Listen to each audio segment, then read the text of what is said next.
کہتے ہیں کہ اولاد اس دنیا کی سب سے بڑی نعمت ہوتی ہے، پر میرے لیے یہی نعمت ایک زحمت بن گئی تھی۔ اسی لیے نہیں کہ میں ماں نہیں بننا چاہتی تھی، بلکہ اس لیے کیونکہ مجھے کسی اور کی بد کرداری کی سزا ملنے والی تھی۔ میرے ماں باپ اس دنیا میں حیات نہیں تھے۔ میں اپنی خالہ کے ساتھ رہتی تھی۔ مجھے پڑھنے کا بہت شوق تھا اور میں روز یونیورسٹی بھی جایا کرتی تھی، پر میں وہاں پڑھنے نہیں جاتی تھی، بلکہ میں وہاں صاف صفائی کا کام کرتی تھی۔ میری خالہ کے حالات ایسے نہ تھے کہ وہ مجھے پڑھا پاتی، بلکہ مجھے خود ہی کوئی جاب کر کے ان کے حالات بھی سنبھالنے پڑتے تھے، کیونکہ میرے خالو ایک بہت ہی بدمزاج آدمی تھے۔ میں دیکھنے میں بہت حسین اور خوبصورت تھی، اسی لیے اپنا چہرہ نقاب میں چھپا کر کام کیا کرتی تھی تاکہ کوئی مجھے نہ دیکھے۔ اکیلی لڑکی کو دیکھ کر تو کسی کی بھی نیت خراب ہو سکتی تھی، اور میں دیر تک یونیورسٹی میں کام کرتی تھی۔ ایک دن میں اپنے کام ختم کر کے منہ ہاتھ دھونے کے بعد وہاں سے واپس جا رہی تھی۔ میں نے نقاب بھی اتارا ہوا تھا کیونکہ میرے نزدیک اب وہاں کوئی بھی نہ تھا، پر میری نظر ایک لڑکے سے مل گئی اور اس نے بھی مجھے بہت غور سے دیکھا۔ اس کا نام دائم تھا۔ وہ گویا میرے حسن کا دیوانہ ہی ہو گیا۔ اس نے میری راہ بھی روکنے کی کوشش کی، پر میں ڈر کر وہاں سے بھاگ گئی۔ کچھ دن تک وہ مجھ سے بات کرنے کی کوشش کرتا رہا، پر میں اس سے دور دور بھاگتی تھی۔ آخر میرا اس کے ساتھ کیا جوڑ تھا؟ میں اسے اچھی طرح جانتی تھی۔ وہ پوری یونیورسٹی کا سب سے امیر لڑکا تھا۔ پر وہ کہتے ہیں نا کہ جب محبت سر چڑھ جائے تو پھر وہ کچھ کیے بنا دم نہیں لیتی۔ دائم کے ساتھ بھی یہی ہو چکا تھا۔ اب میں اسے اپنی خوش قسمتی کہوں یا بدقسمتی، پر میں ہی اس کی محبت تھی اور وہ مجھے حاصل کرنے کے لیے کچھ بھی کر سکتا تھا۔ بالآخر میرا دل بھی اس کی طرف مائل ہو گیا، کیونکہ وہ ایک اچھا انسان تھا۔ ہماری محبت تو شروع ہو گئی، پر اس کا انجام کیا تھا یہ ہم دونوں نہیں جانتے تھے۔ دائم بہت مطمئن رہتا تھا۔ وہ کہتا تھا کہ میں تمہارے لیے کچھ بھی کر جاؤں گا، ساری دنیا سے لڑ جاؤں گا، تمہیں پریشان ہونے کی کوئی ضرورت نہیں ہے، تمہارے سارے مسائل میرے مسائل ہیں، میں ان کو حل کروں گا۔ پر میرے دل کو ہمیشہ ایک دھڑکا لگا رہتا تھا، کیونکہ امیر اور غریب کا کوئی جوڑ نہیں ہوتا، اور میں تو دائم سے بہت زیادہ غریب تھی اور وہ ضرورت سے زیادہ ہی امیر تھا۔ بہرحال اس نے مجھے اپنی فیملی کے بارے میں بتایا، جس میں اب صرف اس کی ایک ماں ہی تھی، جو کہ ایک بہت سخت عورت تھی۔ دائم نے مجھے پہلے ہی کہہ دیا تھا کہ وہ اپنی ماں کے خلاف نہیں جا سکتا، اور مجھے کچھ بھی کر کے اس کی ماں کا دل جیتنا ہوگا۔ مجھے انہیں ہمیشہ خوش رکھنا ہوگا، کیونکہ وہ ان کے حکم کے خلاف کچھ بھی نہیں کر سکتا ہے۔ اس کے باپ بہت کم عمر میں ہی اس دنیا سے چلے گئے تھے، اس لیے اس کی ماں نے ہی اسے ماں اور باپ دونوں بن کر پالا ہے۔ مجھے اس بات سے کوئی مسئلہ نہیں تھا، میری ماں بھی تو نہ تھی۔ میں دائم کی ماں کو اپنی ماں سمجھ سکتی تھی، اور میں نے ایسے ہی کیا۔ دائم کی ماں نے مجھے دائم کی خوشی سمجھ کے قبول کر لیا، اور جیسی میری امید تھی وہ اس سے کہیں زیادہ اچھی تھی۔ ہاں، وہ بہت سنجیدہ رہتی تھی، لیکن وہ مجھے کوئی طعنہ نہیں دیتی تھی، بس یوں کہ وہ اپنے کام سے کام رکھتی تھی اور میں اپنے کام سے کام۔ میں دائم کے ساتھ بہت خوش تھی، میری زندگی بہت اچھی تھی۔ بس کمی تھی تو اولاد کی۔ سب کچھ ٹھیک ہونے کے باوجود بھی ہمارے ہاں اولاد نہیں ہو رہی تھی۔ میں نے اپنا چیک اپ کروایا تھا، نہ مجھ میں کوئی کمی تھی اور نہ ہی دائم میں، پر پھر اللہ نے ہماری سن لی، اور شادی کے 5 سال بعد مجھے خوشی کی خبر ملی۔ اللہ نے میری گود میں ایک بیٹا ڈالا تھا۔ اس کی پیدائش سے پہلے ہی ہم نے پتہ کروا لیا تھا، کیونکہ یہ اس خاندان کا وارث تھا، اس لیے سب تیاریوں میں لگے تھے۔ ان 9 مہینوں میں دائم نے میرا خیال ایسے رکھا جیسے میں کوئی شہزادی ہوں، پر جس دن میری اولاد اس دنیا میں آئی، اس دن میری زندگی میں ایک بہت بڑا طوفان آ گیا۔ میرے ساتھ کچھ ایسا ہو گیا کہ جس کی مجھے امید کیا گمان بھی نہیں تھا، اور وہ یہ تھا کہ میں نے ایک کالے بچے کو جنم دیا تھا۔ وہ بچہ سانولا نہیں تھا، بلکہ وہ کالا تھا۔ میری ساس نے مجھ پر الزام لگایا کہ جب تم بھی سفید ہو، تمہارا شوہر بھی سفید ہے، تو پھر یہ کالا بچہ ہمارے خاندان میں کہاں سے آ گیا؟ یہ بچہ ہمارے لیے بدنامی کا سبب بنے گا۔ جو بھی اسے دیکھے گا وہ یہی سوال کرے گا کہ یہ کس کا بچہ ہے؟ میں نے دائم سے کوئی بے وفائی نہیں کی تھی، میرے خاندان میں بھی ایسا کوئی نہ تھا۔ مجھے خود سمجھ نہیں آ رہا تھا کہ میرے ساتھ کیا ہو گیا تھا۔ دائم کو بھی یقین ہو گیا کہ شاید میں نے اس کے ساتھ بے وفائی کی ہے، اور وہ مجھ سے اتنی محبت کرتا تھا کہ وہ یہ دکھ برداشت نہ کر سکا۔ اسے ہارٹ اٹیک آ گیا اور وہ کوما میں چلا گیا۔ میری ساس نے مجھے بہت باتیں سنائی، مجھے بہت برا بھلا کہا۔ میں نے انہیں کہا کہ یہ میری اولاد ہے، آپ چاہیں تو ڈی این اے ٹیسٹ کروا لیں، لیکن ایک عجیب بات یہ تھی کہ وہ مجھ پر اتنے الزامات بھی لگا رہی تھی، پر وہ مجھے ڈی این اے ٹیسٹ بھی کروانے نہیں دیتی تھی، جبکہ اس وقت ڈی این اے ٹیسٹ ہی یہ ثابت کر سکتا تھا کہ وہ میرا اپنا بچہ تھا۔ پر میری ساس کی مجھے کچھ سمجھ نہیں آ رہی تھی۔ انہوں نے مجھے گھر کے تہہ خانے میں لاک کر دیا۔ انہوں نے کہا کہ وہ ایک سفید بچہ اڈاپٹ کریں گی اور وہ ہمارا پوتا کہلائے گا اور تمہیں اسی بچے کو پالنا ہوگا۔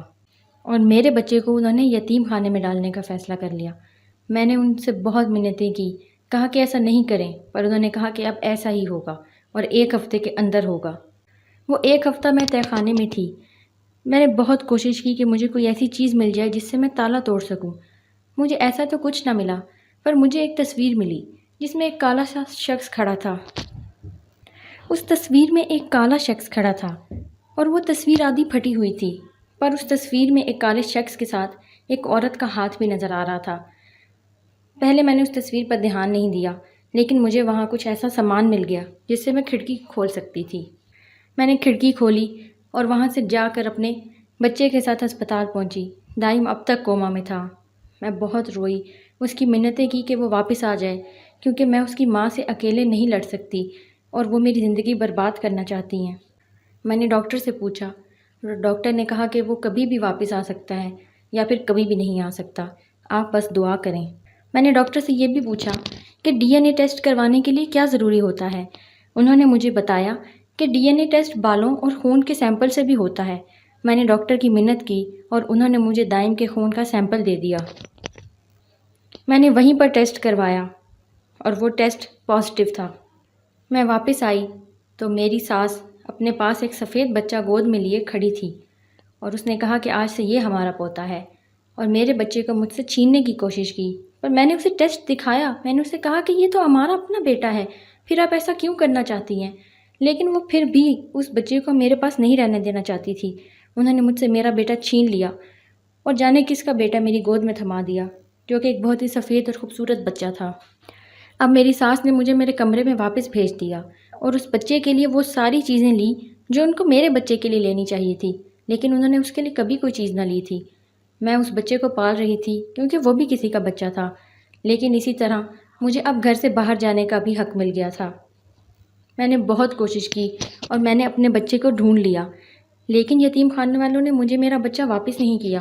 انہوں نے کہا کہ میں ایک غیر ذمہ دار ماں ہوں، اگر میں اتنی اچھی ماں ہوتی تو پھر اس بچے کو وہاں کیوں چھوڑ کر جاتی۔ میں نے انہیں لاکھ سمجھایا کہ میں نے ایسے نہیں کیا تھا، بچہ مجھ سے چھین لیا گیا تھا، پر وہ پھر بھی باضد تھے کہ یہ آپ کی غلطی ہے، آپ کی ہی کمزوری ہے، آپ کو ایسے ہونے ہی نہیں دینا چاہیے تھا، آپ نے کیوں نہیں کیا کچھ۔ ساتھ ہی انہوں نے مجھ سے پوچھا کہ کیا میرے پاس اپنا گھر ہے، نوکری ہے، اگر وہ بچہ مجھے دے دیں تو کیا میں اس کا خیال رکھ سکتی ہوں، کیونکہ اگر وہ بچہ مجھے دے دیا جاتا تو پھر میں اپنی ساس کے پاس تو نہ رہ سکتی تھی، اور اگر میں اپنی خالہ کے پاس واپس چلی جاتی تو میری زندگی پھر سے عذاب بن جانی تھی۔ یہ سچ تھا کہ میں اپنے بچے کو پالنے کے قابل نہیں تھی۔ انہوں نے میرا بچہ میرے حوالے نہیں کیا۔ میں واپس گھر آ گئی۔ میں دن رات روتی تھی، سوچتی رہتی تھی کہ میرا بچہ کس حال میں ہوگا، اس نے دودھ بھی پیا ہوگا یا نہیں، اور پھر میرا دماغ چلنا شروع ہوا۔ میں نے اس تصویر کو غور سے دیکھا۔ اس تصویر میں جو شخص تھا اسے میں نہیں پہچانتی تھی، پر وہ ہاتھ کس کا تھا؟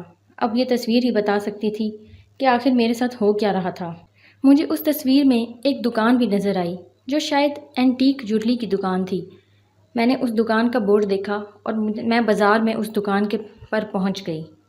وہاں جا کر میں نے وہ تصویر دکھائی تو دکان میں بیٹھا ایک بوڑھا شخص فوراً اس شخص کو پہچان گیا۔ اس نے کہا کہ اس کا نام رضوان خان ہے اور ہم اسے اس لیے جانتے ہیں کیونکہ اس نے اس دکان کی سب سے مہنگی انگوٹھی اپنی بیوی کے لیے لی تھی، اور اس وقت اتنی مہنگی انگوٹھی لینے کی کسی کی بھی اوقات نہیں تھی، لیکن اس نے صرف ایک ہی پل میں یہ کہہ دیا تھا کہ مجھے یہ انگوٹھی چاہیے کیونکہ وہ اس کی بیوی کو پسند آ گئی تھی۔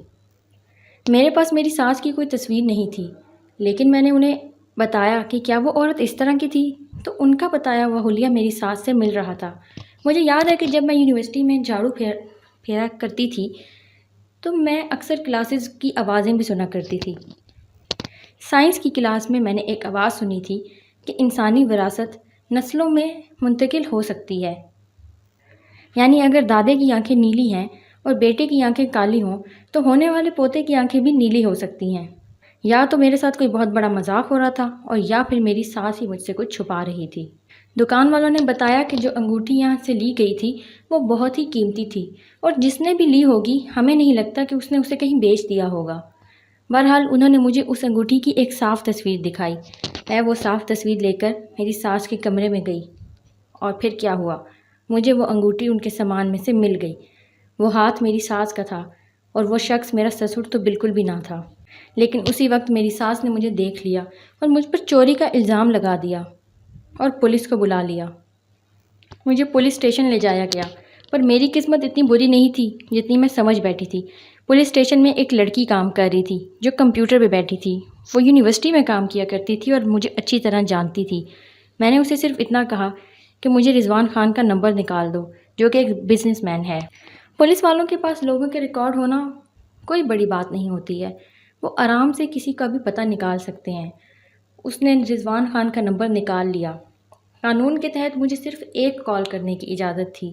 میں چاہتی تو اپنی خالہ کو کال کرتی، لیکن میں نے رضوان خان کو کال کی اور اسے اپنے بارے میں سب کچھ بتا دیا۔ وہ 2 گھنٹے بعد پولیس اسٹیشن پہنچ گیا۔ میں نے اسے وہ تصویر بھی دکھائی اور ساری کہانی بتائی۔ اس نے مجھے جیل سے رہا کروایا اور اپنی گاڑی میں بٹھایا۔ اس نے مجھے اچھا کھانا بھی کھلایا، کیونکہ میں نے کافی دن سے کھانا نہیں کھایا تھا۔ میں نے اسے ساری بات تفصیل سے بتائی تو وہ سر پکڑے بیٹھ گیا۔ اور وہاں پھر ایک بہت عجیب بات ہوئی۔ رضوان خان کے پاس اس تصویر کا دوسرا حصہ تھا جو اس نے اپنے پرس میں لگا رکھا تھا، اور اس تصویر میں کھڑی عورت میری ساس تھی۔ رضوان نے کہا کہ میں اس لڑکی کو بہت پیار کرتا تھا، ہم ایک دوسرے سے روز ملتے تھے اور ہماری محبت بہت آگے جا چکی تھی، پر میں یہ نہیں جانتا تھا کہ وہ پہلے سے شادی شدہ ہے۔ اور جب مجھے پتہ چلا اور میں نے اسے کہا کہ تم نے میرے ساتھ ایسا کیوں کیا، تو اس نے مجھ سے معافی مانگنے کے بجائے مجھے چھوڑ دیا۔ اس کے بعد میری اس سے کبھی ملاقات نہیں ہوئی، اور میں اس کے بارے میں سوچتا تو رہا، لیکن اس سے کبھی ملنے کی بھی کوشش نہیں کی۔ میرے دماغ میں ساری کڑیاں جڑ چکی تھی۔ دائم میرے سسر کا نہیں بلکہ رضوان خان کا بیٹا تھا، اور رضوان خان کی وجہ سے ہی ہمارے گھر میں ایک کالے رنگ کا بچہ پیدا ہوا تھا جو اپنے دادا پر گیا تھا۔ رضوان خان ہی اس کا دادا تھا۔ میرے پاس وقت بہت کم تھا۔ میری ساس دائم کے پاس جانے کی باتیں کر رہی تھی، شاید وہ وہاں چلی گئی تھی، اور ایسا ہی ہوا تھا۔ دائم کو ہوش آ گیا تھا، اور میری ساس نے اسے کہا تھا کہ میں کسی کے ساتھ بھاگ گئی ہوں کیونکہ دائم کوما میں پڑا ہے، لیکن قسمت کی کرنی ایسی ہوئی کہ میں وقت پر ہسپتال پہنچ گئی، اور میرے ساتھ رضوان خان بھی تھا۔ میں نے دائم کو سب کچھ بتایا۔ میری ساس نے پھر بھی مجھ پر ہی الزام لگایا اور کہا کہ یہ جھوٹ بول رہی ہے، لیکن جب اس نے رضوان خان کو دیکھا تو اس کی بولتی جیسے بند ہو گئی۔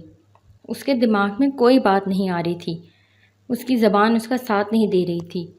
میں نے دائم کو سب کچھ بتایا اور یہ بھی بتایا کہ یہ بچہ ہمارا ہے۔ میں نے اسے DNA ٹیسٹ بھی دکھایا، اور رضوان خان نے بھی اسے ساری بات بتائی۔ وہی دائم کا باپ تھا۔ میری ساس مجھے اپنی بد کرداری کی سزا دینا چاہتی تھی، مجھے بد کردار سمجھ کر میرا گھر برباد کرنا چاہتی تھی۔ میں نے دائم کا بہت خیال رکھا، اور وہ کچھ ہی دن بعد بالکل ٹھیک ہو گیا۔ ہم لوگ واپس گھر آ گئے، اور دائم کی مدد سے ہم نے ہمارے بچے کو پھر سے حاصل کر لیا، اور جو دوسرا بچہ ہماری ساس نے ہمارے حوالے کیا تھا، ہم نے اسے بھی اپنے پاس رکھ لیا۔ میری ساس اب مجھے اپنے گھر میں رکھنا نہیں چاہتی تھی۔ اس نے دائم کے کان بھرنے شروع کر دیے۔ دائم چپ چاپ سب کچھ سنتا رہا۔ میں بہت پریشان ہو رہی تھی کہ کہیں وہ پھر سے مجھے گھر سے نہ نکال دے، کیونکہ دائم کوئی جواب نہیں دے رہا تھا۔ دائم نے ان کی ساری بات سنی اور ان کو کہا کہ آپ پریشان نہ ہوں، آج سے آپ کی ساری پریشانیاں ختم ہو جائیں گی۔ مجھے اس بات کی سمجھ نہ آئی۔ دائم کمرے میں آیا تو میں بہت پریشان تھی۔ وہ مجھ سے کچھ کہنا چاہتا تھا، وہ بہت سنجیدہ تھا۔ اس نے کہا کہ اپنا سامان پیک کرو، ہم یہاں سے جا رہے ہیں۔